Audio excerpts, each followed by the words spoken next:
പോഡ്കാസ്റ്റിൻ്റെ മറ്റൊരു എപ്പിസോഡിലേക്ക് സ്വാഗതം. ഇന്ന് നമ്മുടെ കൂടെ ഉള്ളത് ചരിത്ര പണ്ഡിതനും ഗവേഷകനും ഫറൂഖ് കോളേജിലെ അധ്യാപകനും പ്രിയപ്പെട്ട സുഹൃത്തുമായ അസീസ് തരുവണയാണ്. അസീസ്ക, നമസ്കാരം. നമസ്കാരം. ഞാൻ നിങ്ങളെ ശ്രദ്ധിക്കുന്ന ഒരു കാര്യം, ഞാൻ നേരത്തെ നിങ്ങൾ ഈ മുസ്ലിം പ്രസിദ്ധീകരണങ്ങളൊക്കെ എഴുതി തരുന്ന ഒരാളായിരുന്നുകൊണ്ട് നമ്മളെ പഠനകാലത്തൊക്കെ നിങ്ങളെ പല സാധനങ്ങൾ അവിടെ ഇവിടെയൊക്കെ വായിക്കുന്നുണ്ട്. നമ്മൾ സീരിയസ് ആയിട്ട് നിങ്ങളെ ശ്രദ്ധിച്ചു തുടങ്ങിയത് ഒരു കാക്ക രാമായണത്തെ കുറിച്ച് പറയുന്നു. പ്രത്യേകിച്ച് രാമായണവും രാമനൊക്കെ ഒരു ദേശീയ പ്രശ്നമായി നിൽക്കുന്ന ഒരു കാലത്ത് ഒരു മുസ്ലിമിന് എങ്ങനെയാണ് രാമായണത്തെ കുറിച്ച് പറയാൻ കഴിയുന്നത്? എങ്ങനെയാണ് ഈ രാമായണത്തിൽ എത്തുന്നത്? ഞാൻ 2003 എൻ്റെ PG കഴിയുന്നത്. മലയാള ഭാഷയിലും സാഹിത്യത്തിലുമായിരുന്നു എൻ്റെ PG. അത് കഴിഞ്ഞ് PhD ചെയ്യാൻ ഒരുങ്ങിയപ്പോൾ ഏത് വിഷയം എടുക്കണം എന്നൊരു കൺഫ്യൂഷൻ എൻ്റെ മുമ്പിലുണ്ടായിരുന്നു. അപ്പോൾ ആദ്യം ഞാൻ എടുത്തത് വൈക്കം മുഹമ്മദ് ബഷീറിനെയും തമിഴ് റൈറ്റർ തോപ്പിൽ മുഹമ്മദ് മീരാനെയും ഒരു കമ്പാരിറ്റീവ് സ്റ്റഡി ആയിരുന്നു.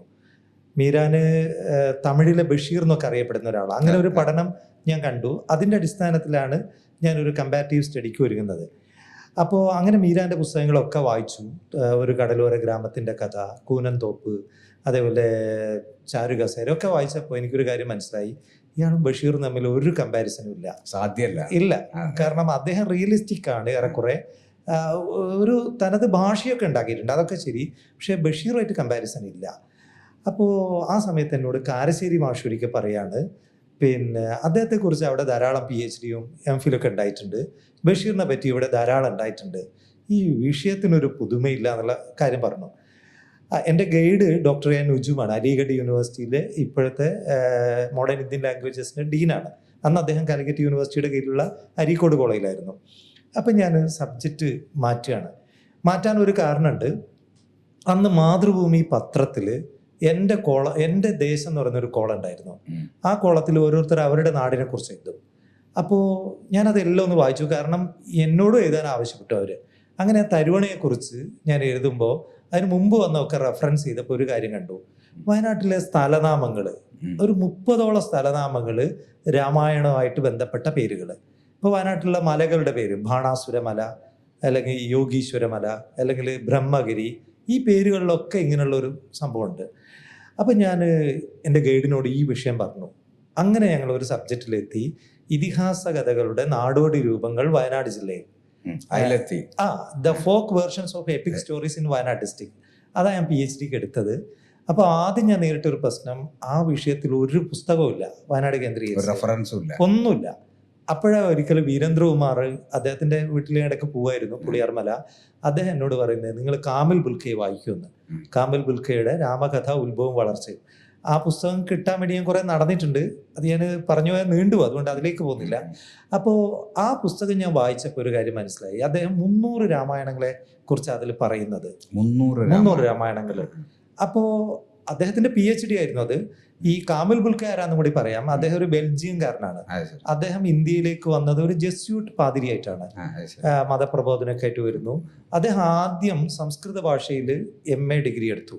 അതിനുശേഷം ഹിന്ദി ഭാഷയിൽ, അതേ ഹിന്ദിയിലാണ് പിന്നീട് അദ്ദേഹത്തിൻ്റെ PhD, രാമകഥ ഉൽപ്പത്തി ഓർ വികാസ് എന്ന വിഷയത്തിൽ. അതാണ് രാമായണവുമായി ബന്ധപ്പെട്ട ഒരു എൻസൈക്ലോപീഡിയ എന്ന് പറയാം. അപ്പോൾ അതിൽ പറയുന്നത് ഡിഫറെന്റ് വേർഷൻസ്. ഇപ്പോൾ റൂമി ചോദിച്ചു ഒരു കാക്ക എങ്ങനെ എത്തിയെന്ന്. കാക്കമാർക്കൊരു രാമായണം ഉണ്ട്, അതാണ് അതിന്റെ ഉത്തരം. അപ്പോൾ രാമായണം എന്ന് പറയുന്നത്, ഞങ്ങളൊക്കെ ബാല്യത്തിലെത്തുമ്പോഴേക്ക് ഇന്ത്യയിൽ ഈ രാമ രാഷ്ട്രീയം വലിയൊരു പ്രശ്നമായി മാറുമ്പോൾ നമ്മൾ ഇതിനോട് ഒരു അകലത്തിലാണല്ലോ മുസ്ലിങ്ങൾ പൊതുവെ നിൽക്കുക. നമുക്ക് ഇതിന്റെ ഒരു ഇൻക്ലൂസീവ്നെസ്സിനെ കുറിച്ചും ഇതിന്റെ ഒരു ഹിസ്റ്ററിയെ കുറിച്ചൊന്നും അറിയില്ലല്ലോ.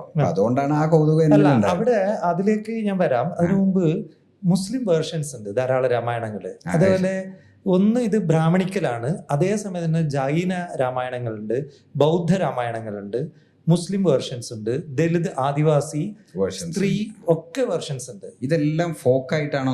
ഫോക്കല്ല, ഇതെല്ലാം ടെക്സ്റ്റ് ആയിട്ട് തന്നെ നിലനിൽക്കുന്നുണ്ട്. രണ്ടും ഉണ്ട്, ഫോക്കും ഉണ്ട്, ടെക്സ്റ്റും ഉണ്ട്. ഒരേ സമയം രാമായണത്തിന് വാമൊഴി ട്രഡീഷനും ഉണ്ട്, വരമൊഴി ട്രഡീഷനും ഉണ്ട്, രണ്ടും ഉണ്ട്. അപ്പോ വാമൊഴിയിൽ തന്നെ ഇപ്പൊ മുസ്ലിം വേർഷൻ പറഞ്ഞാൽ, ഇപ്പോ കേരളത്തിൽ തന്നെ ഒരു മാപ്പിള രാമായണം എന്ന് പറയുന്ന ഒരു ടെക്സ്റ്റ് ഉണ്ട്. അത് ഒരാൾ എഴുതിയതാണ്. ലാമ ലാമ. അതിനെക്കുറിച്ച് ഇപ്പൊ എൻ്റെ ഒരു പുതിയ പുസ്തകം വരുന്നുണ്ട്, ഈ മാപ്പിള രാമായണം പാഠവും പഠനവും. ശരിക്കും മാപ്പിള രാമായണം മുസ്ലിങ്ങൾ പാടിയിരുന്നു, അങ്ങനെ മുസ്ലിങ്ങൾ പാടിയിരുന്നില്ല. ഇല്ല, അത് അതൊക്കെ പാടിയിരുന്നത് പിന്നെ ആരും പാടിയിരുന്നില്ല. അത് DH കുഞ്ഞിരാമൻ നമ്പ്യാർ എന്നൊരാൾ എഴുതിയതാണ്. അത് 1970-കളിലാണ് എഴുതപ്പെടുന്നത്. അതെ, അത് മലബാറിലെ മാപ്പിള പശ്ചാത്തലത്തിൽ രാമായണ കഥ പറയാണ്. ഒരു ഉദാഹരണം പറഞ്ഞാല് ഇപ്പൊ സീത രാമനോട് പറയുന്നുണ്ട്, വാലൊക്കെ ഉള്ളത് ശരി തന്നെ, ഇടക്ക് നിസ്കരിക്കുകയൊക്കെ വേണം കേട്ടോ എന്ന് രാമനോട് പറയുന്നുണ്ട്. അതുപോലെ ശൂർപ്പണഖ രാമനോട് പ്രണയാഭ്യർത്ഥന നടത്തും. അപ്പോ രാമൻ അത് റിജക്റ്റ് ചെയ്യും. അപ്പൊ അവസാനം ശൂർപ്പണഖ പറയുന്ന ഒരു കാര്യം, ശരീഅത്ത് നിയമം അനുസരിച്ച് 4 വരെ കെട്ടാന്നുണ്ട്, നിങ്ങൾ എന്നെയും കൂടി കല്യാണം കഴിക്കുമെന്ന രാമായണത്തില് അല്ല, ഇതൊരു പാരഡി രാമായണ. എന്നിട്ട് കുഞ്ഞിരാമൻ നമ്പ്യാർ പറയും ഇതൊരു ഭ്രാന്തൻ പാടുന്നത് ഞാൻ കേട്ടയാണെന്നൊക്കെ. അതവിടെ നിൽക്കട്ടെ, അതിലേക്ക് പോകുമ്പോൾ നമ്മളെ ഒരു മണിക്കൂർ അതിൽ പോകും. അതുകൊണ്ട് ഞാൻ അവിടെ സ്റ്റോപ്പ് ചെയ്യാണ്. ഇന്തോനേഷ്യയിൽ ഞാൻ ഈ അടുത്ത് കഴിഞ്ഞ വർഷം ഇന്റർനാഷണൽ സെമിനാറിന് പോയി, ഇബ്നു ബത്തൂത്തയുമായി ബന്ധപ്പെട്ട്. അവിടെ രാമായണ വേർഷൻസ് ഉണ്ട്, മുസ്ലിം വേർഷൻസ്. ഇപ്പോൾ എൻ്റെ ഒരു റിസർച്ച് പേപ്പർ അതിൽ വരുന്നുണ്ട്, പിന്നെ ഇന്ത്യൻ ടെക്സ്റ്റുകൾ എങ്ങനെയാണ് അവിടെ എത്തിയെന്നുള്ളതിനെ കുറിച്ച്. അവിടെ രാമായണത്തിന്റെ പേര് ഹിക്കായത്ത് ശരീരാം എന്നാണ്. ഹിക്കായത്ത് എന്ന കഥ എന്നാണ് അർത്ഥം. ശരീരാം എന്ന് പറഞ്ഞാൽ ശ്രീരാമൻ. അതില് രാമനും രാവണനും ഒക്കെ പ്രാർത്ഥിക്കുന്ന അള്ളാഹുവിനോടാണ്. അതിൽ ആദൻ നബി, മുഹമ്മദ് നബി, ജിബിരിൽ, അലി എല്ലാവരും കഥാപാത്രങ്ങളാണ്. ഇനി അടുത്തത് അത് എഴുതിയത് സുനാൻ കാലിജാഗ എന്ന് പറയുന്നൊരു സൂഫിയാണ്. അവിടെ 7 സൂഫികളാണ് ഇസ്ലാം മതം എത്തിക്കുന്നത്. അതിലൊരു കൗതുകം എന്താന്ന് വെച്ചാൽ അവിടെ മഹാഭാരതം ഉണ്ട്. ഹിക്കായത്ത് മഹായുദ്ധ എന്നാണ് അതിന്റെ പേര്. ഈ ഹിക്കായത്ത് മഹായുദ്ധയില് അൽഫാത്തിഹ ഓതി ദ്വാരുന്നതിന് ശേഷമാണ് യുദ്ധത്തിന് പോകുന്നത്. അതുപോലെ യുദ്ധത്തിന്റെ നടുവില് പിന്നെ അമ്പയ്യാൻ നോക്കുമ്പോ ഷഹാദത്ത് കനിമ ചൊല്ലി മുസ്ലിം ആവുന്ന കഥാപാത്രമുണ്ട് അവിടെ. അപ്പൊ ഈ ശ്രീകൃഷ്ണനും അവരൊക്കെ മുസ്ലിമാ? അത് താടി വെച്ച രാമൻ അവിടെ ഉള്ളത് ഹിക്കായത്ത് ശ്രീരാമല്. പിന്നെ അത് എഴുതിയ ആളുടെ ജീവിതം നമ്മുടെ വാൽമീകിയുടെ ജീവിതം പോലെയാ. ആദ്യം ഇവിടെ കാട്ടാളനാണ്, അവിടെ അയാള് പിന്നെ ഗാംബ്ലിങ്ങിന്റെ ആളാണ്, എന്താ പറയാ, ചൂതാട്ടത്തിന്റെ ഒക്കെ ഒരാളാണ്. മാനസാന്തരം വന്നൊരു ആളായിട്ടാണ് അവിടെ മാനസാന്തരം വന്നിട്ട്. അതേപോലെ ഇസ്ലാമിക് പ്രിൻസിപ്പിൾസ് ആണ് അതിൻ്റെ ഉള്ളിലുള്ളത്. പക്ഷെ ഇതിൽ ഏറ്റവും കൗതുകം എനിക്ക് തോന്നിയത് മുഗൾ പീരീഡില് മുഗളന്മാരാണ് ശരിക്കും രാമായണത്തിനെ വിദേശത്ത് എത്തിച്ചത്. അക്ബറിന്റെ കാലം രാമായണ ട്രാൻസ്ലേഷൻസ് ഇഷ്ടംപോലെ പേർഷ്യനിലേക്ക് പോകുന്നുണ്ട്. ആ പേർഷ്യൻ ട്രാൻസ്ലേഷനിലൊക്കെ ഇസ്ലാമിക് പ്രിൻസിപ്പിൾസ് ആണ് ഉള്ളത്. അതേപോലെ മുഗൾ പെയിന്റിങ്സ് ഉണ്ട്, അതിലെ സീത ഒരു മുഗൾ കാലഘട്ടത്തിലെ ഒരു സ്ത്രീനെ പോലെ നമുക്ക് തോന്നുന്നത്. പിന്നെ അതേപോലെ തന്നെ മുസ്ലിം വേർഷൻസ് ധാരാളം ഉണ്ട്, ഇന്ത്യയിലും ഇന്ത്യക്ക് പുറത്തും. ഇപ്പൊ മലേഷ്യയിലുണ്ട്. പിന്നെ അവിടുത്തെ ഈ നാടകമൊക്കെ ഉണ്ട്, വയാങ്കുലീത്ത് എന്നൊക്കെ പറയുന്ന ആ നാടകങ്ങൾ അവതരിപ്പിക്കുന്ന മുസ്ലിങ്ങളാണ്. ഇപ്പോ അൻവർ ഇബ്രാഹിം അവിടുത്തെ ഇപ്പോഴത്തെ പ്രധാനമന്ത്രി, അദ്ദേഹം ഒരു ഇന്റർവ്യൂവിൽ പറഞ്ഞൊരു കാര്യമുണ്ട്, ഞങ്ങളിത് പാരായണം ചെയ്യുന്നത് ഈസോപ്പ് കഥ, പഞ്ചതന്ത്രം കഥകള്, ഇതൊക്കെ നിങ്ങൾ വായിക്കുന്ന പോലെ ഞങ്ങളൊരു കൾച്ചറൽ ടെക്സ്റ്റാണ്. അതന്നെയാണ് ഇന്തോനേഷ്യയിലും. ഇപ്പൊ ഇന്തോനേഷ്യയിൽ പോകുമ്പോൾ അവിടെ ഒരു മാളിന്റെ പേര് തന്നെ രാമായണ എന്നാണ്.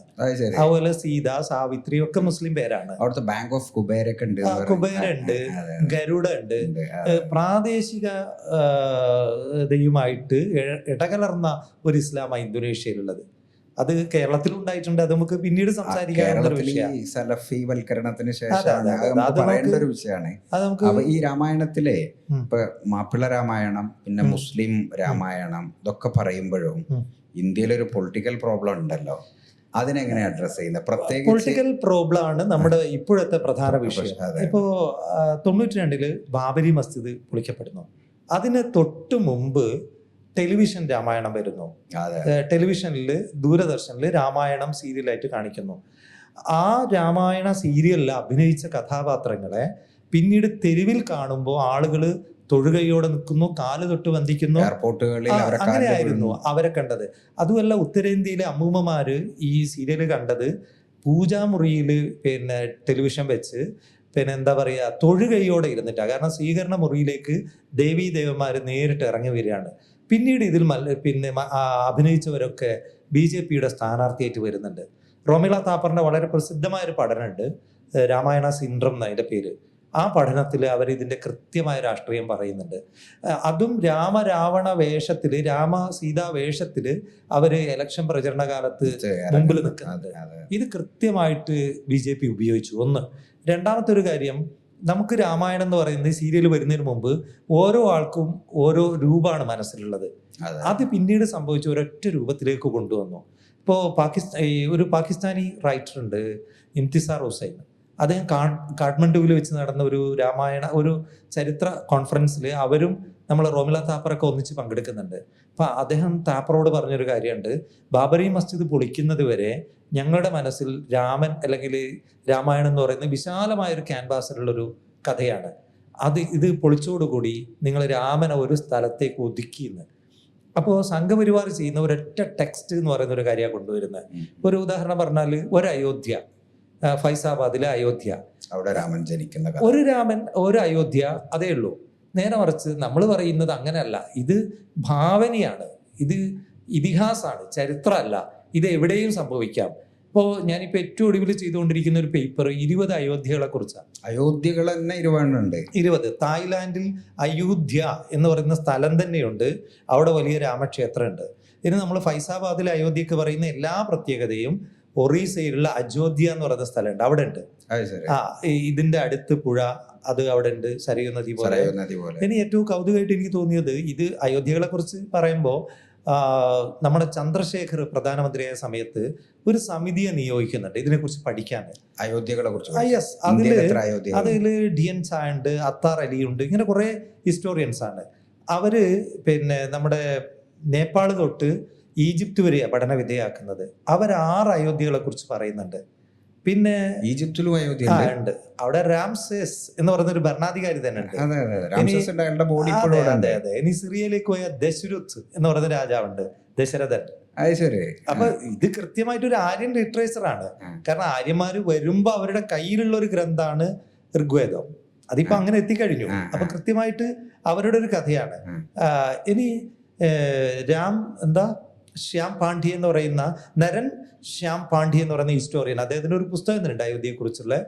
അദ്ദേഹം സമർത്ഥിക്കുന്നത് ഇന്നത്തെ അഫ്ഗാനിസ്ഥാനിലെ ഹെറാത്ത് എന്ന് പറയുന്ന സ്ഥലത്താണ് രാമന്റെ ജന്മസ്ഥാനം എന്നാണ്. അവിടെ ഒരു നദിയുണ്ട്, ഒക്കെ ഉണ്ട്. ഇതിന്റെ ലൊക്കേഷനൊക്കെ അവിടെ ഉണ്ട്. ആ പാകിസ്ഥാനിലാണ് 2-3 അയോധ്യ കിടക്കുന്നത്. പല സ്ഥലത്തായിട്ട് അയോധ്യകളുണ്ട്. അപ്പോ നമ്മൾ അനേക രാമായണം എന്ന് പറയും പോലെ അനേകം അയോധ്യകളുണ്ട്. അതിനെ ഒരു സ്ഥലത്തേക്ക്, ഒരു പാഠത്തിലേക്ക് ചുരുക്കുക എന്ന് പറഞ്ഞാൽ അത് രാമായണത്തിന്റെ സംസ്കാരത്തിനെതിരെയുള്ള ഒരു അറ്റാക്കാണ്. ഇപ്പോൾ നമുക്ക് വാൽമീകി രാമായണം പോലെ തന്നെ എൻ്റെ നാട്ടിൽ അടിയാൻ പറയുന്ന അടിയ രാമായണം ഉണ്ട്. ഈ അടിയ രാമായണമൊക്കെ ടെക്സ്റ്റ് ആയിരുന്നു? ടെക്സ്റ്റ് അല്ല, ഞാൻ എൻ്റെ PhD-യിൽ കണ്ടെത്തിയ ഒരു ടെക്സ്റ്റാണ്. ഒരു മാതൈ എന്ന് പറയുന്ന ഒരു കക്ഷി, അദ്ദേഹം അടിയ കമ്മ്യൂണിറ്റിയിൽപ്പെട്ട ഒരാളാണ്. അടിയ എന്നാണ് നമ്മൾ പറയുന്നെങ്കിലും അവര് സ്വയം പറയുന്ന റാവുള എന്നാണ് അവരുടെ കമ്മ്യൂണിറ്റിയുടെ പേര്. അടിയ എന്ന് പറഞ്ഞാൽ അടിമയാണല്ലോ അർത്ഥം. 1970-കൾ വരെ അവർ അടിമകളാണ്, ബോണ്ടഡ് ലേബർ ആയിരുന്നു. അവരെ വിൽക്കാനും വാങ്ങാനും പണയം വെക്കാനും പറ്റുന്ന ഒരു വസ്തുവായിരുന്നു ഒരു കാലത്ത്. അത് വേറൊരു വിഷയമാണ്. അപ്പോ അവര് പറയുന്ന കഥയില് അവരുടെ ദേവീ ദേവന്മാരൊക്കെ കഥയിലേക്ക് കടന്നു വരും. മല്ലപ്പൻ, സിദ്ധപ്പൻ, നെഞ്ചപ്പൻ എന്നൊക്കെ പറയുന്നത് ഈ കഥയിൽ വരും. അതുപോലെ സീത അവരിൽപ്പെട്ട ഒരു സ്ത്രീയാണ്. അതേപോലെ തന്നെ ലങ്ക എന്നൊക്കെ പറഞ്ഞാല് ഒരു പുഴയുടെ അപ്പുറത്താ ഹനുമാൻ ചാടുന്നത്. ഒരു ഇപ്പുറത്തുള്ള ഒരു പനമരത്തുനിന്ന് അപ്പുറമുള്ള ഒരു പനമരത്തിലേക്കാണ് ചാടുന്നത്. ഒരു പുഴ അല്ല, അവിടെ ഒരു കൗതുകം എനിക്കില്ല. എന്താണെന്ന് വെച്ചാൽ HD സംഘാരിയ അദ്ദേഹത്തിന്റെ രാമായണ പഠനങ്ങളിൽ അദ്ദേഹം പറയുന്നത് ഇന്നത്തെ ശ്രീലങ്കയായിട്ട് വാൽമീകി രാമായണത്തിലെ ലങ്കക്ക് ഒരു ബന്ധമില്ല എന്നാ. ആ മധ്യപ്രദേശിൽ ഉത്തരലങ്കയുണ്ട്, ദക്ഷിണ ലങ്കയുണ്ട്. ഇതൊരു ഉത്തരേന്ത്യൻ കഥയാണ്, വിന്ധ്യാപർവ്വതത്തിന്റെ അപ്പുറത്തുള്ളൊരു കഥയാണ്. അപ്പോൾ HD സംഘാലിയ പറയുന്നത് അവിടെയാണെന്ന കഥ. ഇപ്പം ഞാൻ പണ്ട് പ്രൊഫസർ MN വിജയനോട് ഗവേഷണ കാലത്ത് ഈ കൺഫ്യൂഷൻ ചോദിച്ചു.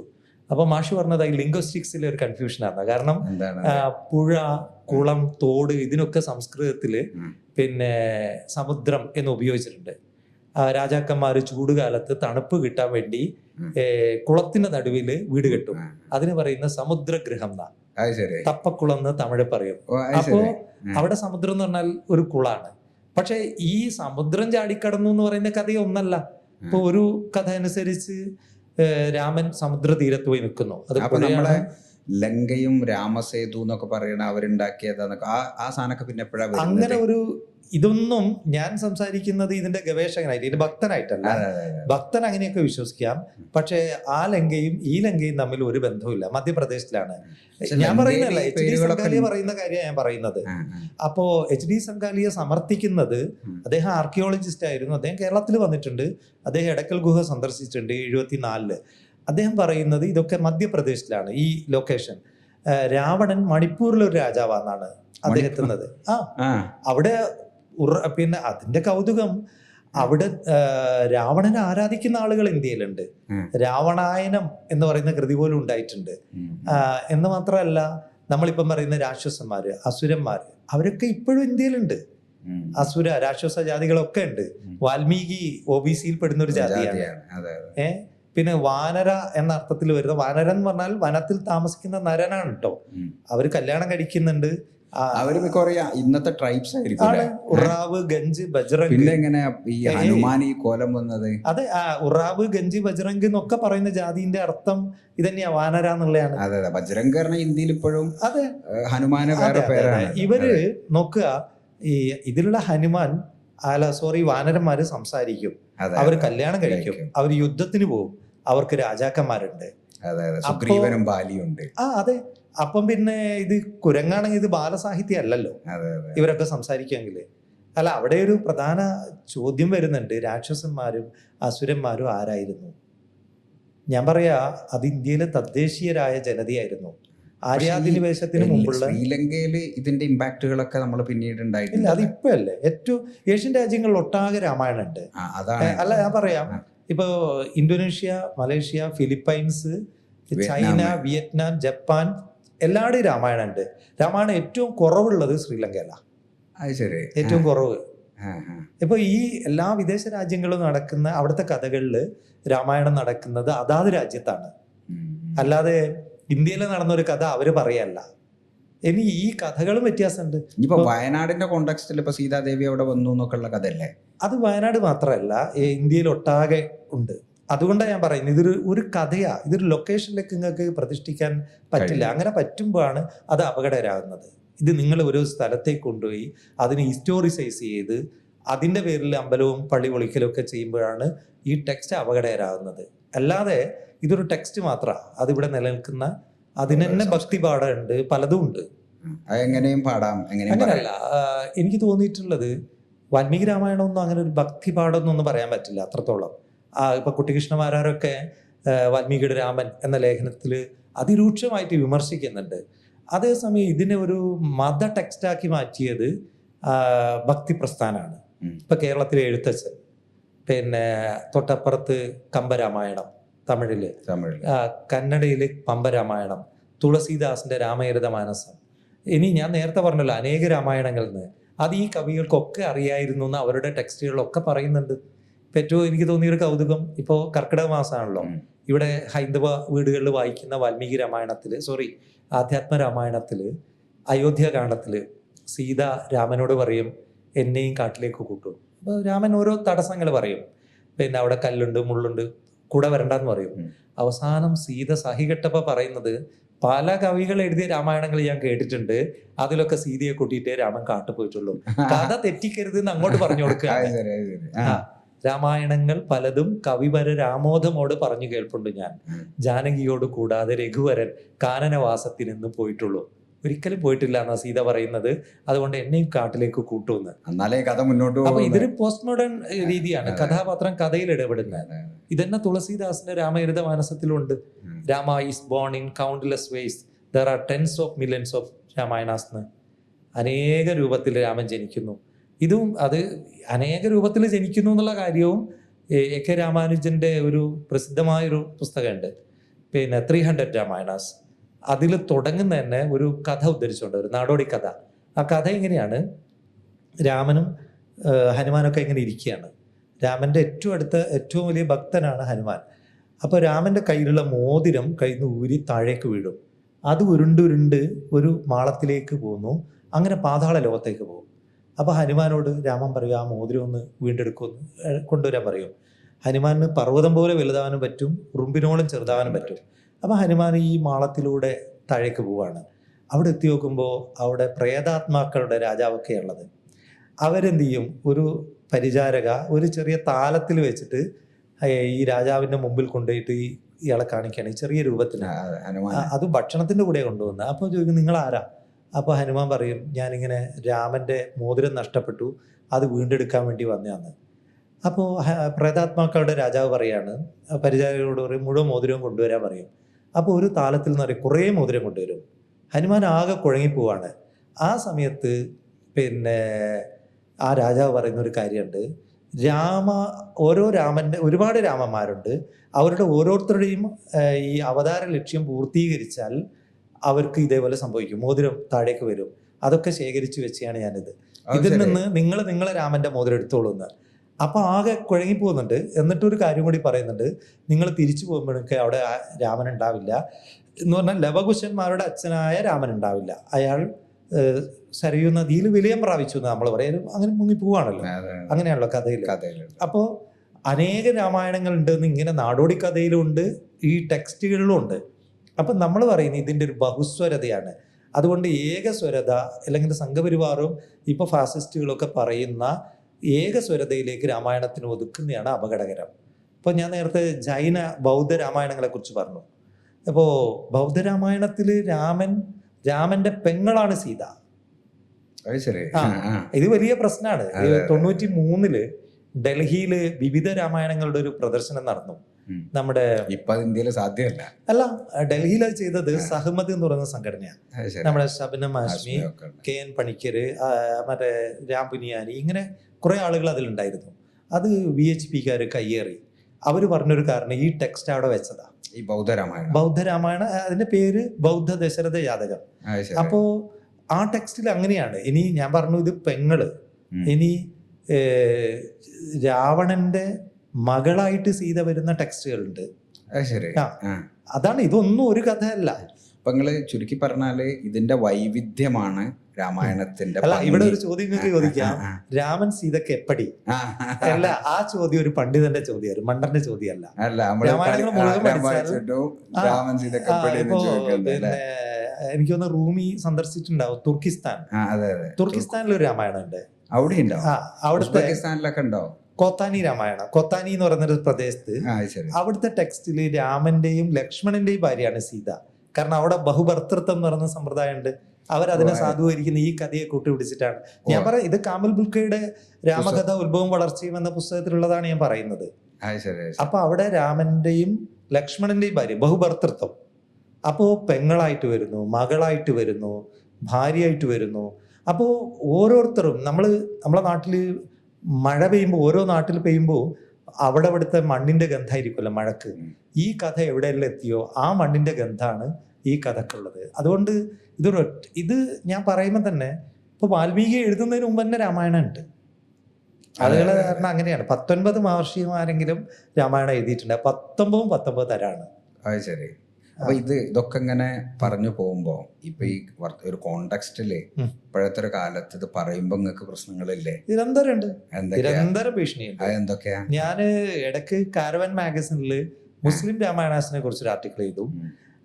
ഈ അടുത്ത ഔട്ട്ലുക്കില് അതർ രാമായണാസ് എന്ന് പറഞ്ഞ ഒരു ആർട്ടിക്കിൾ വന്നപ്പോൾ ഏകദേശം ഒരു 120 തെറികൾ ഞാൻ ട്വിറ്ററിൽ വായിച്ചു. ട്വിറ്ററിൽ തെറി. പിന്നെ ട്വിറ്റർ ഹാക്ക് ചെയ്തു പോയി. അതുകൊണ്ട് പിന്നെ എനിക്ക് കാണാൻ പറ്റിയിട്ടില്ല എന്താ സംഭവിച്ചതെന്ന്. പിന്നെ ഉള്ളത് അർദ്ധരാത്രികളില് നെറ്റ് കോളുകൾ വരിക നിരന്തരം. മലയാളത്തിലാ വരിക അതോ? മലയാളത്തിലാ. പക്ഷെ ട്വിറ്ററിലെ തെറി ഉത്തരേന്ത്യൻ തെറിയാ. അവർക്ക് ആരാന്നൊന്നും അറിയില്ല. എന്നിട്ട് ഇവരെ കേരളത്തിലെ ഇവര് ശ്രദ്ധിക്കണം, കൈകാര്യം ചെയ്യണം എന്ന് പറയുന്ന തെറികളാ. ഞാനത് ഫേസ്ബുക്കിൽ ഇട്ടിരുന്നു, അത് കുറെ എണ്ണം അതിന്റെ സ്ക്രീൻഷോട്ട്. അപ്പൊ അത് അർദ്ധരാത്രികൾ ധാരാളം കോളുകൾ. എന്താണ് ഈ തെറിയിൽ പറയുന്ന കോള്? അടിയാധാരം വരെ പറഞ്ഞിട്ട് പൊടി പോലും ഉണ്ടാവില്ല എന്നുള്ള തെറിയാണ്. പിന്നെ ഇത് ഒട്ടും സുരക്ഷിതല്ല. ഇപ്പൊ ഈ സബ്ജക്ട് ഔട്ട് ഓഫ് കേരള പോകുന്ന ഒട്ടും സുരക്ഷിതല്ല. ഔട്ട് ഓഫ് കേരള എന്ന് പറഞ്ഞാൽ ഔട്ട് ഓഫ് ഇന്ത്യ അല്ല, out of Kerala. Out of ഇന്ത്യന്റെ ഉള്ളില് ബാക്കി കേരളത്തിന്റെ കുഴപ്പമാണ്. കാരണം ഞാൻ ഇടയ്ക്ക് ബോംബെ അവിടെ സൊമയാജി യൂണിവേഴ്സിറ്റിയിലൊക്കെ പോയപ്പോ എല്ലാവരും സദസ്സ് ഒന്നിച്ച് നിന്ന് അക്കാഡമിക് കോൺഫറൻസുകളിൽ തന്നെ പിന്നെ ജയ് ശ്രീറാം വിളിക്കുകയാണ് പേപ്പർ പ്രസന്റ് ചെയ്യുമ്പോൾ. എൻ്റെ ആദ്യത്തെ ചോദ്യം, ഇത് ചരിത്രമാണോ മിത്താണോ ഇതിഹാസം? അപ്പോൾ ഞാൻ ആ ചോദ്യം തന്നെ അബ്സൈഡിറ്റി എന്ന് പറഞ്ഞു. കാരണം ഒരു അക്കാഡമിക് കോൺഫറൻസിൽ ആ ചോദ്യം തന്നെ, അപ്പൊ അത് ഭയങ്കര വയലൻസ് ആണ് അവിടെ ഉടനെ വരുന്ന അതിന്റെ പ്രതികരണങ്ങൾ. ഇതൊട്ടും സുരക്ഷിതമായ ഒരു സബ്ജക്റ്റാണെന്ന് എനിക്ക് അഭിപ്രായമില്ല. പക്ഷെ നമ്മൾ ഇതിന്റെ എന്താ പറയാ, ഈ രാമായണ കൾച്ചർ എന്ന് പറയുന്നത് ഏഷ്യൻ രാജ്യങ്ങളിൽ ഒട്ടാകെ പരന്ന് കിടക്കുന്നതാണ്. ആ ടെക്സ്റ്റിനെ ആർക്കും നിഷേധിക്കാൻ പറ്റില്ല.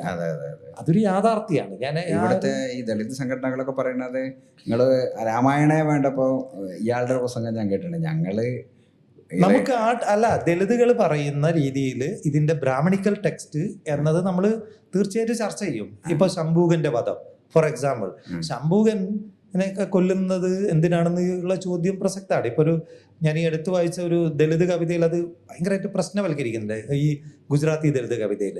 അപ്പോ ശംഭൂകൻ തപസ് ചെയ്തു. ശംഭൂകൻ ചണ്ടാള ജാതിയിൽപ്പെട്ട ആളാണ്. അപ്പോ രാമരാജ്യത്ത് രാമന്റെ കാലത്ത് ഒരു ബ്രാഹ്മണ കുട്ടി അപമൃത്യുവിന് ഇരയാവണം, എങ്ങനെയോ മരിച്ചു വന്നു. അപ്പോൾ അന്നത്തെ അവിടുത്തെ പണ്ഡിതന്മാര് കണ്ടെത്തുന്നത് നടക്കാൻ പാടില്ലാത്ത എന്തോ രാജ്യത്ത് നടക്കുന്നുണ്ട്. അപ്പൊ എന്താന്ന് വെച്ചാൽ ഇപ്പോൾ ഒരു ചണ്ടാള ജാതിയിൽപ്പെട്ട ഒരാൾ തപസ് ചെയ്യുന്നുണ്ട്. രാമൻ ഉടനെ പുഷ്പക വിമാനത്തിൽ അങ്ങോട്ടേക്ക് പോകുന്നു. അയാൾ ചോദിക്കുന്നത് നിങ്ങൾ ഏത് യോനിയിൽ ജനിച്ചതാണ്, ഏത് ജാതിയിൽ? അപ്പോൾ അയാൾ ചണ്ടാല ജാതി എന്ന് പറയുന്നു. ഒരു മരത്തിന്റെ മുകളിൽ ഇങ്ങനെ തലകീഴായി തപസ് ചെയ്യുകയായിരുന്നു ശംഭുവൻ. രാമൻ ഉടനെ വാളൂരി അയാളെ തല വെട്ടിയെടുക്കുക ചെയ്യുന്നത്. രാമരാജ്യത്ത് ദളിതന്റെ അവസ്ഥ അതാണെന്ന് ദളിതുകൾ പറയുന്നത് തീർച്ചയായിട്ടും ശരിയാണത്. അങ്ങനെ അത് വായിക്കപ്പെടേണ്ടതാണ്.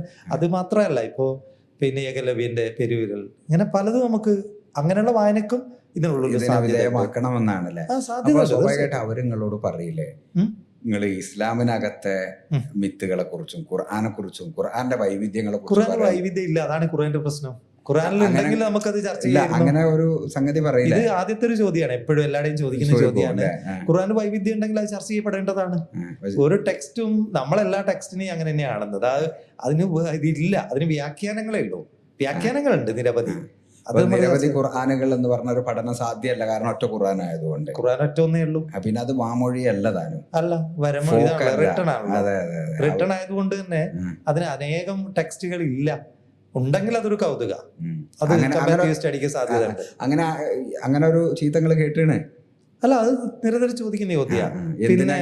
പിന്നെ ഒരു മുസ്ലിം എന്തിനാണ് രാമായണം പഠിക്കുന്നത്? മുസ്ലിം രാമായണം പഠിക്കുന്നത് രാമായണം ആരതാന്നുള്ള ചോദ്യം അന്നേരം വരും. ബ്രാഹ്മണിക്കൽ ടെക്സ്റ്റ് ആണ്, ജൈന ബൗദ്ധ ടെക്സ്റ്റുകളുണ്ട്, മുസ്ലിം ടെക്സ്റ്റുകളുണ്ട്, എല്ലാം ആണ്. രാമായണത്തിൽ വാൽമീകി രാമായണത്തിന് തന്നെ അത് കൾച്ചറൽ ടെക്സ്റ്റ് കൂടിയാണ്. റിലീജിയസ് ടെക്സ്റ്റ് ആവുമ്പോൾ തന്നെ അതിനൊരു കൾച്ചറൽ ടെക്സ്റ്റ് ആയിട്ട് നമുക്ക് വായിക്കാം. ഇപ്പൊ ഞാൻ നേരത്തെ പറഞ്ഞ അൻവർ ഇബ്രാഹിം പറയുന്ന രീതിയിൽ അത് എന്താ പറയാ, അൻവർ ഇബ്രാഹിമും അവരൊക്കെ ഒരു പേർഷ്യൻ കഥ കേൾക്കുന്ന പോലെ ഒരു കഥ എന്നുള്ള രീതിയിലാണ് എന്നെ കാണുന്നത്. പക്ഷെ ഇവിടെ അതിനൊരു പ്രശ്നമുണ്ട്. ഇവിടെ പൊളിറ്റിക്കൽ തൊടാൻ പറ്റാണ്ടായത് ഇപ്പോഴാണ്, വിശ്വാസപരമാണ്. അപ്പൊ അതിന് വിഡ്രോ ചെയ്യണം നിങ്ങൾക്ക് തോന്നുന്നുണ്ടോ? ഇല്ല, ഒരിക്കലും ഇല്ല. എന്റെ പുതിയ വർക്കുകൾ 1-2 വരാൻ പോവാണ് ഇതായിട്ട് ബന്ധപ്പെട്ട്. മുസ്ലിം രാമായണ, സൗത്ത് ഏഷ്യൻ മുസ്ലിം രാമായണ ട്രഡീഷൻ അടുത്ത് തന്നെ വരും, ഇംഗ്ലീഷിൽ വരും. മാപ്പിള രാമായണം പാഠവും പഠനവും DC ബുക്സ് ഏതാനും മാസങ്ങൾ കൊണ്ടുവരും. നമ്മൾ ആ ടെക്സ്റ്റ് അതിൽ കൂടുതൽ വർക്ക് ചെയ്യുന്നുണ്ട്, കിട്ടുന്നുണ്ട്. പിന്നെ പുതിയ പുതിയ ടെക്സ്റ്റുകൾ കിട്ടിക്കൊണ്ടിരിക്കുക. ഇപ്പൊ എനിക്ക് കർബി രാമായണ എന്ന് പറയുന്ന ഒരു പുതിയ ടെക്സ്റ്റ് കിട്ടി, ആസാം എന്നുള്ള. അത് അവിടുത്തെ ട്രൈബ് അവര് പറയുന്ന രാമായണ കിട്ടി. അത് അവിടെയുള്ള ഗവേഷകരായിട്ട് എനിക്ക് ബന്ധമുണ്ട്. ഗീതാഞ്ജലി ഹസാരിക എന്ന് പറയുന്ന എൻ്റെ ഒരു ഫ്രണ്ട് ഉണ്ട്, അവരാണ് എനിക്കത് അയച്ചു തന്നത്. പിന്നെ അവിടെ തന്നെ ഫോക്ലോർ പണ്ഡിതന്മാരുണ്ട്, ഹേമ ഗൊഗോയ്. ഞാൻ അവിടെ ഒരു ഇന്റർനാഷണൽ സെമിനാറിന് പോയിരുന്നു. അത് ഇതൊന്നും അല്ല കേട്ടോ, അത് ആദിവാസി കോൺഫറൻസ് ആയിരുന്നു ഇന്റർനാഷണൽ. അപ്പോൾ അവിടുത്തെ ട്രൈബ്സ് സംഘടിപ്പിച്ച പരിപാടി.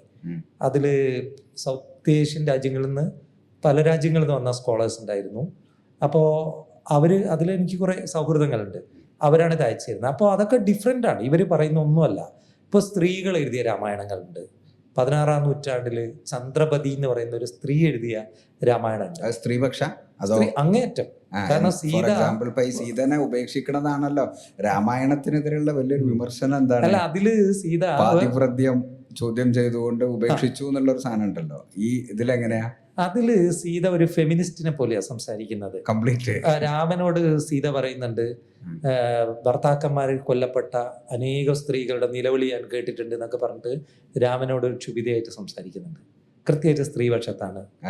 എല്ലാ രാമായണത്തിലും അവസാനം ഈ സീതനെ ഉപേക്ഷിക്കുന്നുണ്ടോ? അത് പല രീതിയിലാണ് സംഭവിക്കുന്നത്. എങ്ങനെയൊക്കെയാ അത്? ഇപ്പൊ ഒന്ന്, സീതയുടെ ജനനം മുതൽ മരണം വരെ ഒറ്റ കഥയല്ല, ആ, ഇപ്പൊ ഒരു ഉദാഹരണം പറഞ്ഞാൽ സീത ഇപ്പോഴത്തെ അർത്ഥത്തിൽ ഇന്ത്യക്കാരിയല്ല. ഉം. സീതയുടെ നാട് എന്ന് പറയുന്ന വാൽമീകി രാമായണം അനുസരിച്ച് പറയുന്ന ജനക മഹാരാജാവിന്റെ നാട് ഇപ്പം നേപ്പാളിലാണ്. ആ കണ്ടഹാറിലാണ് എന്ന് പറഞ്ഞു. അല്ല, കണ്ടഹാറില്ല, അത് ഗാന്ധാരം, ഗാന്ധാരി, ഇവരങ്ങനെയൊക്കെയാണല്ലോ ഈ മഹാഭാരതം. മഹാഭാരതം. അല്ല, അവിടെ തന്നെയാണ് ഞാൻ പറഞ്ഞ ആ. ഹെറാത്തും. Okay okay. അല്ല, അതല്ല, ഇടക്ക് അവിടുത്തെ രാജാവ് പറഞ്ഞു ഇത് ഞങ്ങളെ കഥയാണ്, ഇത് ഇന്ത്യ അധിനിവേശം നടത്തിയതാണ്. നേപ്പാൾ അവകാശപ്പെട്ടു. അപ്പൊ ഞാന് നമ്മുടെ KP ശശി സിനിമാ സംവിധായകൻ അദ്ദേഹം നടത്തിയിരുന്ന കൗണ്ടർ കറണ്ട് എന്ന് പറയുന്ന ഒരു ജേണൽ, ശശിയേട്ടന്, അതിൽ ഞാൻ ഒരു ആർട്ടിക്കിൾ ചെയ്തിരുന്നു. അയാൾക്ക് അങ്ങനെ പറയാം, കാരണം കഥ എവിടെയും നടക്കാലോ, അത് കഥയാണ്. കഥ അദ്ദേഹത്തിന് അവിടെയാണെന്ന് അവകാശപ്പെടാം, നമുക്ക് ഇവിടെയാണെന്ന് അവകാശപ്പെടാം. ഇന്തോനേഷ്യക്കാർ പറയുന്ന അല്ല ഞങ്ങളെ കഥയായതെന്ന് അവർക്ക് അങ്ങനെയും പറയാം. അപ്പോൾ അങ്ങനെ ഒരു ടെക്സ്റ്റിലേക്ക് ഒതുക്കുന്നതാണ് ഇതിന്റെ അപകടം. അല്ലെങ്കിൽ നിങ്ങൾക്ക് ഇത് ഇൻട്രസ്റ്റോടെ വായിച്ചു പോവാം. ഇത് കുട്ടികൃഷ്ണമാരൊക്കെ വളരെ ഭംഗിയായിട്ട് മുമ്പേ പറഞ്ഞിട്ടുണ്ട്. ഇവിടെ മുന്നേ അങ്ങനത്തെ പഠനങ്ങളും വായനകളൊക്കെ ഉണ്ട്, പ്രത്യേകിച്ച് മാർക്സിസ്റ്റ് പക്ഷത്ത് നിന്നുള്ള വായനകൾ. ഇപ്പോൾ തിരുവനന്തപുരം ജില്ല പൂക്കാസ രാമായണ സംവാദം തന്നെ നടത്തിയിട്ടുണ്ട് 1980-കളിൽ.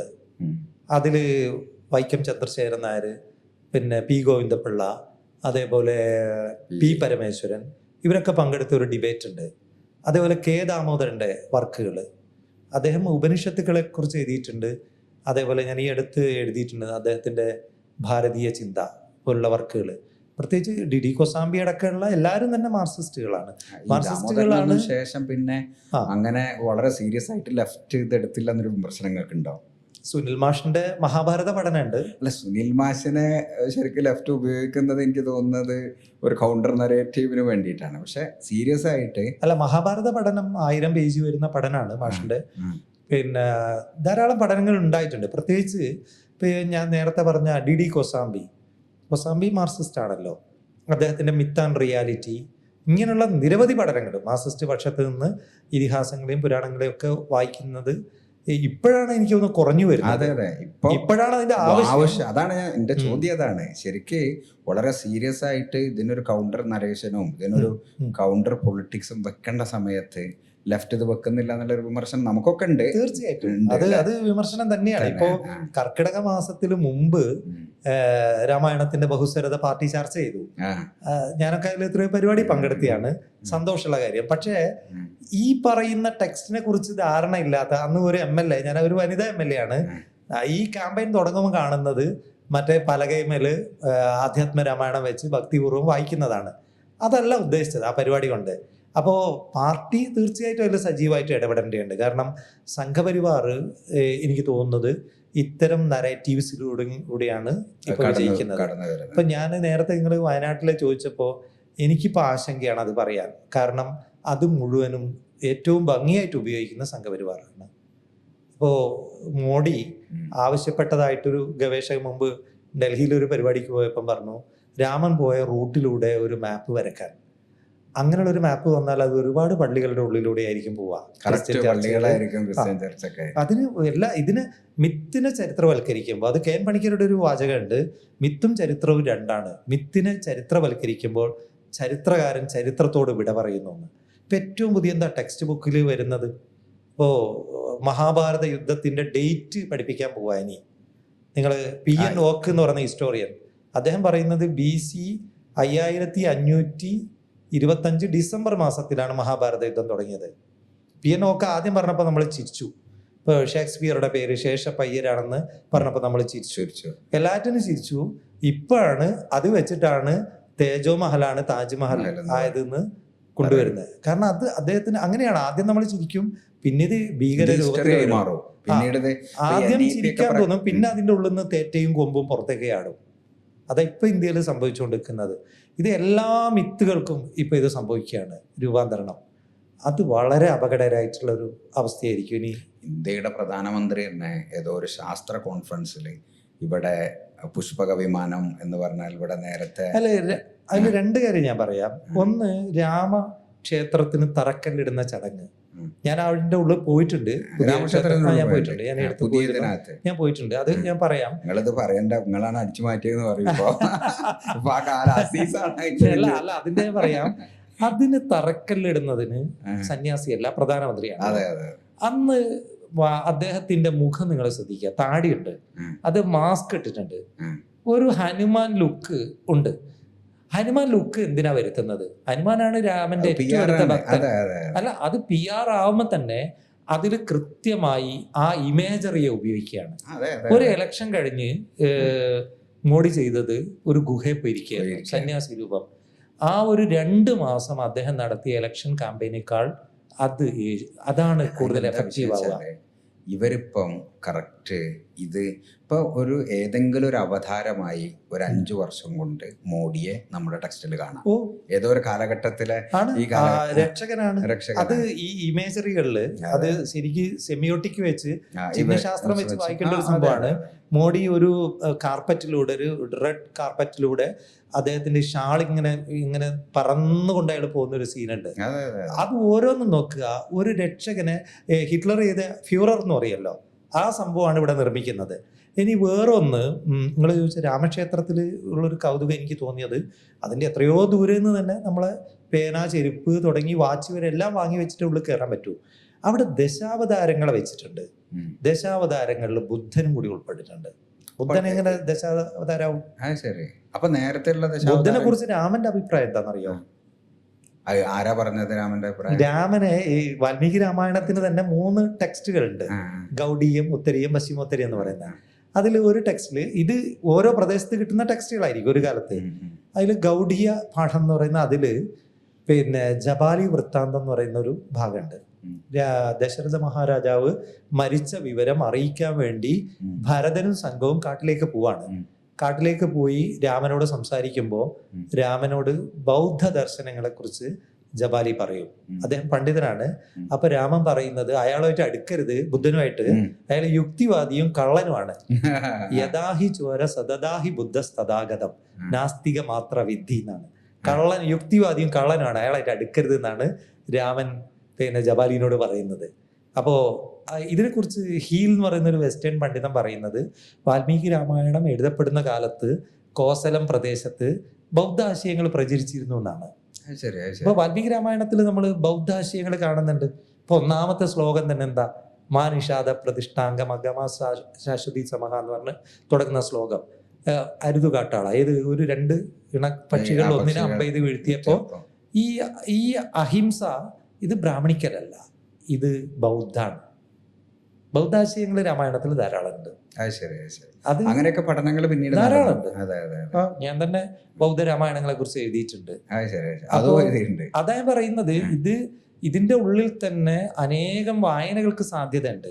അതാ ഞാൻ ചോദിച്ചത് രാമന്റെ അഭിപ്രായം എന്താ ബുദ്ധനെ കുറിച്ച് എന്നുള്ള.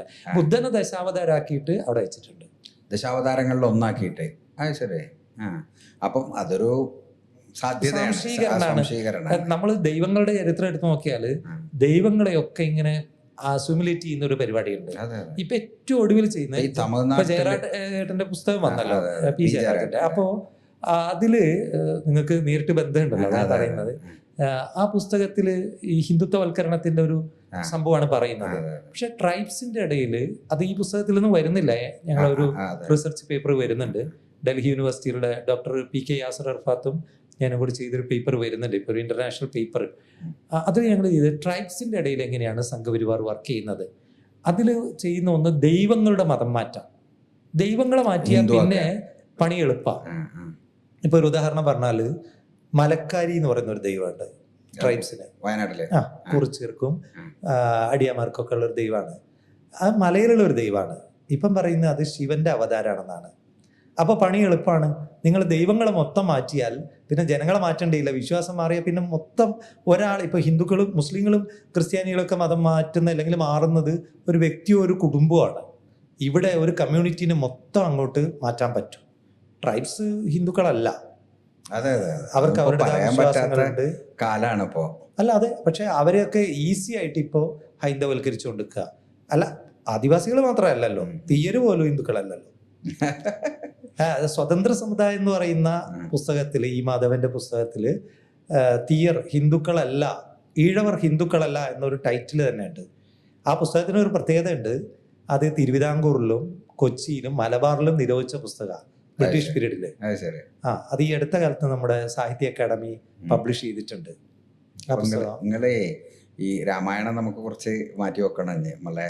എന്താ വെച്ചാൽ ഒറ്റ കാര്യം, അപ്പം ഈ രാമായണത്തിൻ്റെ എന്ന് പറഞ്ഞാൽ ഇതിൻ്റെ വൈവിധ്യങ്ങളെ അവസാനിപ്പിച്ച് ഇതിനിപ്പോൾ ഒരു എന്താ പറയുക ഒറ്റ ടെക്സ്റ്റിലേക്ക് കൊണ്ടുവന്ന് അതിനൊരു രാഷ്ട്രീയ ഇതാക്കി മാറ്റി. അതിൽ അവർ വിജയിച്ചു. ഇപ്പം ഈ രാമായണത്തിലെ ഇപ്പം നിങ്ങൾ മാത്രമേ ഒരു മുസ്ലിം ഈ വിഷയം പഠിച്ചിട്ടുള്ളൂ, അതോ ഇതിൽ വേറെ മുസ്ലിങ്ങളുണ്ടോ?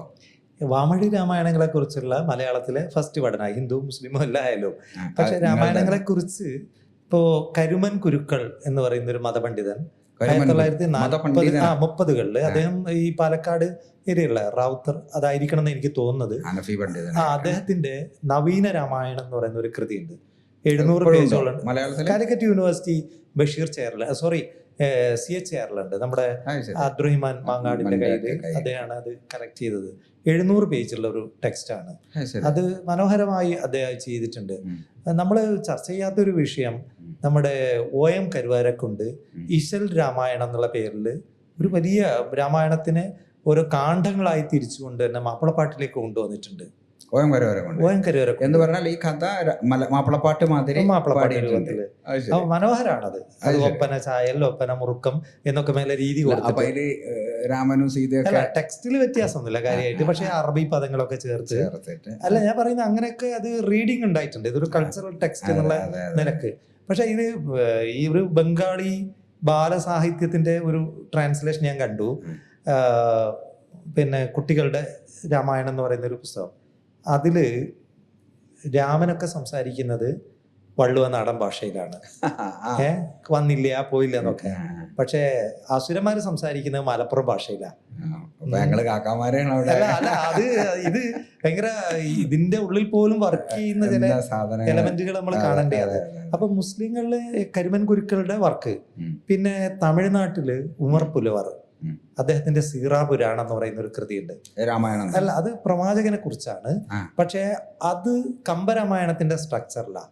ഇപ്പൊ മിഥിലാപുരി പോലെ നമുക്ക് തോന്നും, മക്ക നഗരി, പിന്നെ എല്ലാം ആ സ്ട്രക്ചറിലാണ്. വരികൾ പോലും സമാനാണ്. അദ്ദേഹം രാമായണത്തില് നല്ല പണ്ഡിതനാണ്. പിന്നെ അവിടെ തന്നെ ഒരു പിന്നീട് ലോയറൊക്കെ ആയിട്ടുള്ള ജഡ്ജി ആയിട്ടുള്ള ഒരു ഇസ്മായിൽ എന്ന് പറയുന്ന ഒരു സ്കോളർ ഉണ്ട്. അവരെ കുറിച്ചൊക്കെ പഠനങ്ങൾ വന്നിട്ടുണ്ട് തമിഴില്. കാര്യമായിട്ട് കേരളത്തില് മുസ്ലിം പക്ഷത്തു നിന്നുള്ള, അല്ലെങ്കിൽ മുസ്ലിം പക്ഷമല്ല, മുസ്ലിം ആയിട്ടുള്ള ആരും കാര്യമായിട്ട് പഠിച്ചായിട്ട് ഞാൻ കണ്ടിട്ടില്ല ഇതുവരെ. നിങ്ങളാണ് അതിന്റെ ഒരാളല്ലേ? നിങ്ങൾ അനുഭവിക്കുന്നുണ്ട് തീർച്ചയായിട്ടും. കാരണം അത് ഒരേ സമയം ഇവിടുത്തെ എന്താ പറയുക, മുസ്ലിം കമ്മ്യൂണിറ്റി നോക്കുന്നത് വേറെ കണ്ണോടിയായിരിക്കും, ഇപ്പുറത്തും നോക്കുന്ന അങ്ങനെയാണ്. മുസ്ലിങ്ങൾ രാമായണൊക്കെ പഠിച്ചുള്ള സമയത്ത് അത് നമ്മൾ ഇനിയിപ്പോ പറയേണ്ടത് ഇപ്പൊ രാമായണം നമുക്ക് തൽക്കാലം അവിടെ വെക്കാം. അപ്പൊ ഒരു പൊതു സാധനങ്ങൾ കിട്ടിയല്ലോ. ഇനി വേണ്ടത് ഈ മുസ്ലിം രാഷ്ട്രീയത്തെ കുറിച്ചോ, അല്ലെങ്കിൽ മുസ്ലിങ്ങളുടെ നവോത്ഥാനത്തെ കുറിച്ചോ, മുസ്ലിങ്ങളുടെ ഇപ്പൊ ടെക്സ്റ്റുകളെ കുറിച്ചോ എന്തൊക്കെ വർക്കാണ് നിങ്ങളുടെ ഉള്ളത്? ഞാൻ കാരശ്ശേരി മാഷുമായിട്ടുള്ള ഒരു ദീർഘ സംഭാഷണം, ഒരു പുസ്തകമായിട്ടുണ്ട്, മാപ്പിളപ്പാട്ട് ഒരു സംവാദം. അത് കുറച്ച് മുമ്പ് വന്നു. ഇപ്പോൾ 2-3 പതിപ്പൊക്കെ വന്ന ഒരു വർക്കാണ്. അതിന്റെ കോണ്ടെക്സ്റ്റ് എന്താ?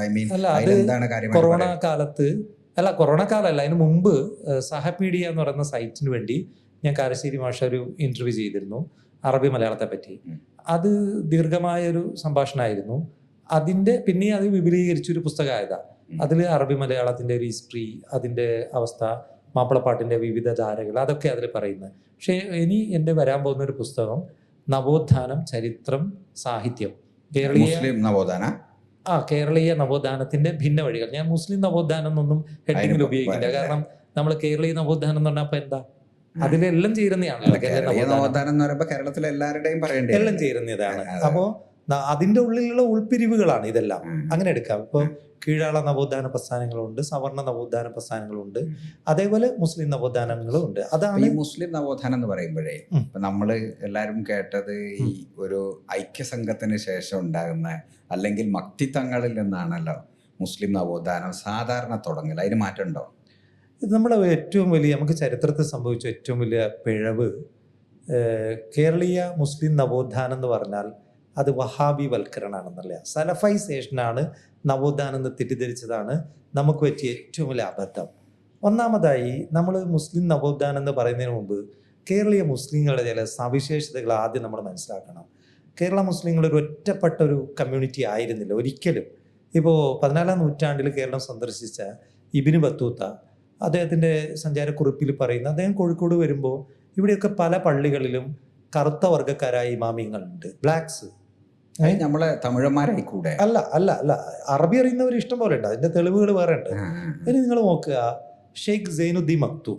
ഇപ്പോൾ നിങ്ങൾ ഈ ചോദ്യം ചോദിക്കുമ്പോൾ എന്നോട് പലരും ചോദിച്ചിട്ടുണ്ട്, നാരായണ ഗുരുവിനെ പോലെ ഒരു ടവർ ഫിഗർ എന്നൊക്കെ പറയുന്ന ഒരാൾ മുസ്ലിം കമ്മ്യൂണിറ്റിയിലുണ്ടോ? ഞാനത് അന്വേഷിച്ചപ്പോൾ എനിക്ക് കണ്ടെത്താൻ പറ്റിയത് 16-ാം നൂറ്റാണ്ടിലാണ്. ഷെയ്ഖ് സൈനുദ്ദീൻ മക്തൂം. അദ്ദേഹം മക്കയിലും മദീനയിലും അൽ അസർ യൂണിവേഴ്സിറ്റിയിലും ഈജിപ്തിലും പോയി പഠിച്ച ആളാണ് 16-ാം നൂറ്റാണ്ടിൽ. അതിനു മുമ്പ് കേരളത്തിന് പുറത്തു പോയി പഠിച്ച, വിദേശത്ത് പോയി പഠിച്ച മലയാളി ഉണ്ടോന്ന് നമുക്ക് ചരിത്ര രേഖകളില്ല. ഞാൻ പറയുന്ന എല്ലാ കമ്മ്യൂണിറ്റിയും പറ്റിയാണ്. അതുകൊണ്ട് തന്നെ അയാൾക്ക് അക്കാലത്ത് തന്നെ അറബ് ലോകത്തെ ഡിസ്കഷൻസ് ഒക്കെ അറിയാം. ഒരു കോസ്മോപൊളിറ്റൻ ലാംഗ്വേജ് ആണ് അറബി. അപ്പോൾ ഇവർ അൽ അസറിൽ പഠിക്കുന്നു. അദ്ദേഹത്തിന്റെ ഫതുൽ മൊയ്ൻ അവിടെ ടെക്സ്റ്റ് ബുക്ക് ആവുന്നുണ്ട്. ഇനി നോക്കുക, പോർച്ചുഗീസുകാരുടെ വരവ്, അതിനെക്കുറിച്ചുള്ള ആദ്യത്തെ, അല്ലെങ്കിൽ കേരളത്തിന്റെ തന്നെ ആദ്യത്തെ ഒരു ആധികാരിക ചരിത്ര ഗ്രന്ഥം എന്ന് പറയുന്നത് തുഹഫത്തുൽ മുജാഹിദീനാണ്. പോരാളികൾക്കൊരു സമ്മാനം, വാക്കിന്റെ അർത്ഥം. ആ പുസ്തകത്തിൽ ഇസ്ലാമിന്റെ വരവ്, ഇവിടുത്തെ ഹൈന്ദവ സമൂഹത്തെക്കുറിച്ച് പറയുന്നു. അതിനുശേഷം പോർച്ചുഗീസുകാരുടെ വരവ്, അതിനെതിരെയുള്ള ഫൈറ്റിങ്, അത് ഫൈറ്റ് ചെയ്യേണ്ടതിൻ്റെ, ജിഹാദ് ചെയ്യേണ്ടതിൻ്റെ ആവശ്യകത. ജിഹാദ് എന്ന് പറയുമ്പോൾ അവിടെ ഒരു പ്രശ്നമുണ്ട്.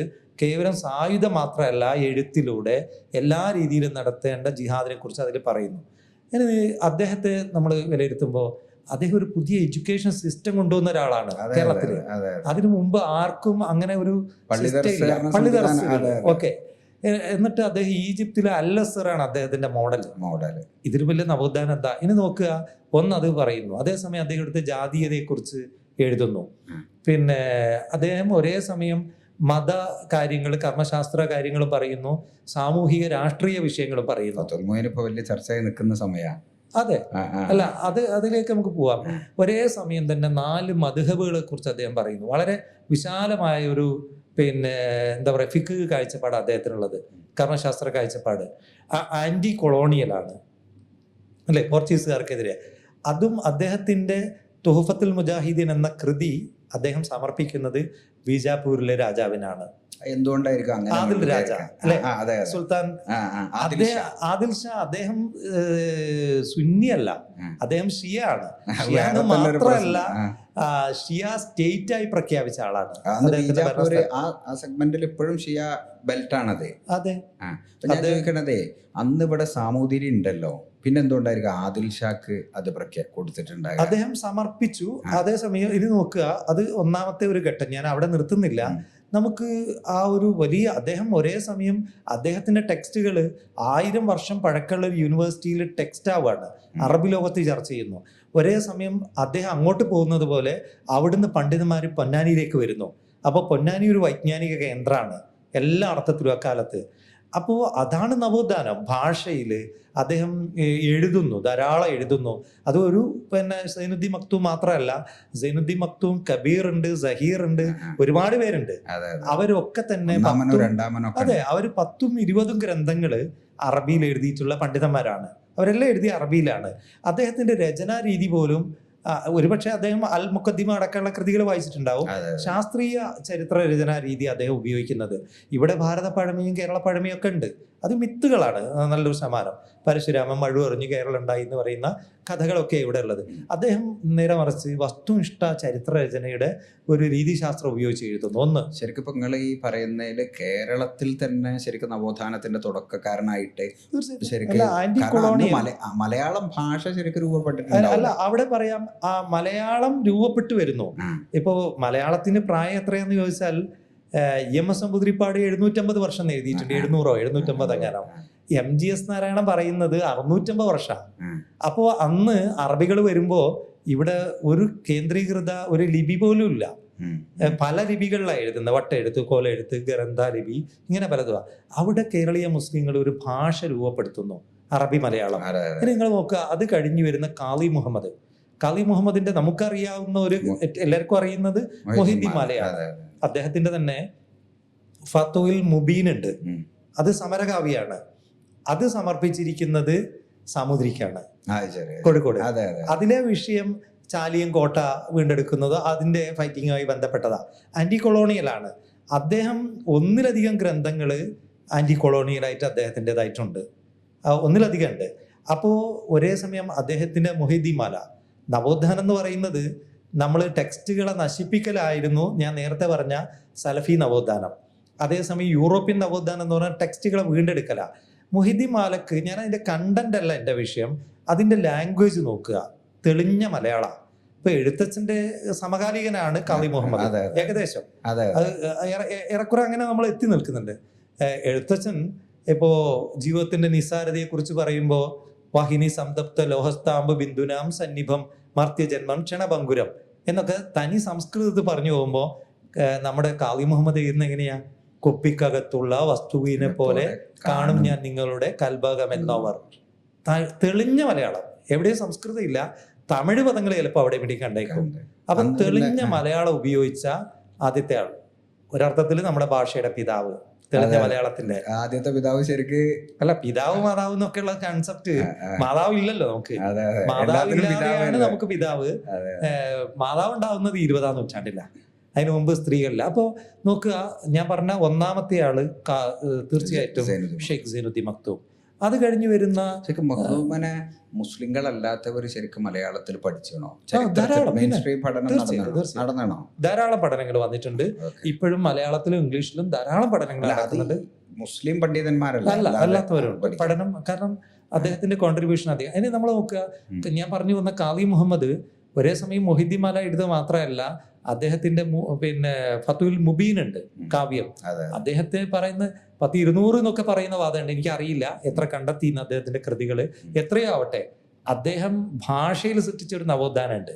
ഇനി അവിടുന്ന് നിങ്ങൾ കുറച്ചും കൂടി ഇപ്പുറത്തേക്ക് വരുമ്പോൾ മമ്പുറം തങ്ങള് കേവലം മുസ്ലിങ്ങളോട് മാത്രമല്ല സംസാരിക്കുന്നത്, കീഴാളന്മാരോട് പറയുന്നത് എച്ചില് ഭക്ഷിക്കരുത്, അതേപോലെ മാറ് മറക്കണം, കൂലി ചോദിച്ചു വാങ്ങണം, ഒരു ദിവസം നിങ്ങൾ ലീവ് എടുക്കണം.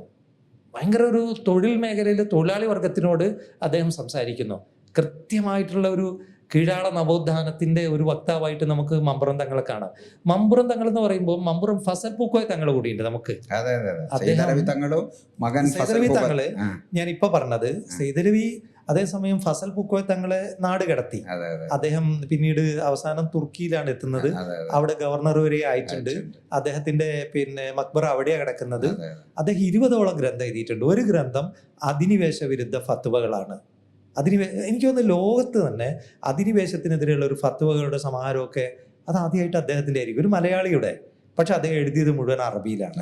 അപ്പോൾ അദ്ദേഹം പിന്നെ അങ്ങേയറ്റത്തെ എന്താ പറയുക, അദ്ദേഹത്തിന് അവിടെ എത്തുമ്പോഴേക്ക് അവിടുത്തെ നവോത്ഥാന മൂവ്മെന്റുകളായിട്ടൊക്കെ ബന്ധമുണ്ട്. അപ്പോൾ മമ്പുറം തങ്ങളെ നമുക്ക് എവിടെ പ്രതിഷ്ഠിക്കാൻ പറ്റും? മുസ്ലിം നവോത്ഥാനം മാത്രമല്ല, കേരളീയ നവോത്ഥാന നായകരിൽ നമ്മൾ സാധാരണ അത്രത്തോളം പറയാറില്ല, പക്ഷെ അദ്ദേഹം കീഴാളരെ അഭിസംബോധന ചെയ്ത് സംസാരിച്ച ഒരാളാണ്. ഇനി ഉമർ ഖാദിയുടെ കവിതകളിൽ നിങ്ങൾ നോക്കുക, നിങ്ങൾ വലിയ ഈ പ്രമാണിത്വം ചമയുന്നവര്, കുടുംബ മഹിമ പറയുന്നവര്, അതിനെ അദ്ദേഹം ചോദ്യം ചെയ്യുന്നുണ്ട്. നിങ്ങളുടെ പിതാക്കന്മാര് പറയരും പുലയരും മറ്റുമൊക്കെയാണ്, മറ്റുള്ളവരാണ് എന്നൊക്കെ പറയുന്ന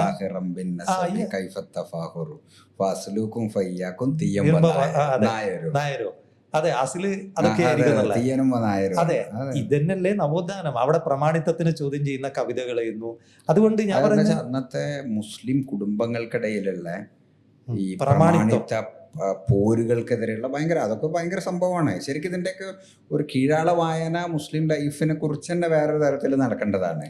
ഈ പണ്ഡിതമപ്പങ്ങൾ പറഞ്ഞ മമ്പുറം തങ്ങളുടെ ഈ സംഗതി, അതേപോലെ ഉമർ ഖാദിന്റെ സംഗതി, അങ്ങനെ എല്ലാവർക്കിടയിൽ അവിടെയാണ്. അപ്പൊ നമ്മൾ നവോത്ഥാനത്തിന്റെ അതൊരു ഘട്ടത്തിൽ അതിങ്ങനെ ഒരു പാരമ്പര്യമായിട്ട് വരിക.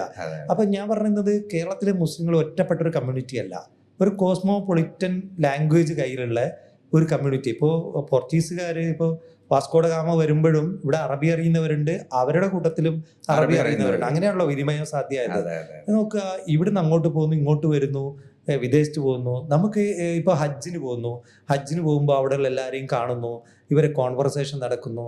ലോക ചലനങ്ങൾ അറിയുന്ന ഒരു കമ്മ്യൂണിറ്റിയാണ് കേരളത്തിലെ മുസ്ലിങ്ങൾ. അതുകൊണ്ട് ഇവിടുത്തെ സ്ത്രീകൾ എല്ലാം തന്നെ പവർഫുള്ളാണ്. ഒരു കാലത്ത് നമ്മളൊരു ധാരണ എന്താ പറയണത് ഇപ്പൊ ഒരു പ്രധാനപ്പെട്ട ആ. ഒരു പോയിന്റാ. അല്ല നിങ്ങളിപ്പോ നേരത്തെ പറഞ്ഞു ഈ മക്തിത്തങ്ങൾ തൊട്ടുള്ള മക്തിത്തങ്ങൾ തീർച്ചയായിട്ടും അദ്ദേഹത്തിന്റെ കോൺട്രിബ്യൂഷൻ ഉണ്ട്. അതെ അതെ, അത് നിഷേധിക്കാൻ പറ്റൂല. ചില അദ്ദേഹത്തിന്റെ- പ്രശ്നങ്ങളുണ്ട്, എല്ലാരും പറയുന്നുണ്ടല്ലോ. അദ്ദേഹത്തിന്റെ 3 പോയിന്റുകൾ ഇങ്ങനെ ചുരുക്കി പറഞ്ഞാല് അദ്ദേഹം പറയുന്നുണ്ട്, പിന്നെ ദേശാഭിമാനം, മതാഭിമാനം, ഭാഷാഭിമാനം. ഈ 3 പോയിന്റുകൾ നമുക്ക് എടുക്കാം. തീർച്ചയായിട്ടും അത് ഗ്രേറ്റ് ആണ്. അദ്ദേഹം മുസ്ലിങ്ങളോട് മലയാളം പഠിക്കാൻ പറഞ്ഞു. അത് പറയാവുന്ന ആ കൾച്ചറൽ കോണ്ടെക്സ്റ്റ് തീർച്ചയായിട്ടും പ്രസക്തമാണ്. കാരണം മുസ്ലിങ്ങൾ ഇവിടെ പൊതുമണ്ഡലം രൂപപ്പെടുന്നു, പബ്ലിക് സ്പെയർ അതിനു മുമ്പില്ല.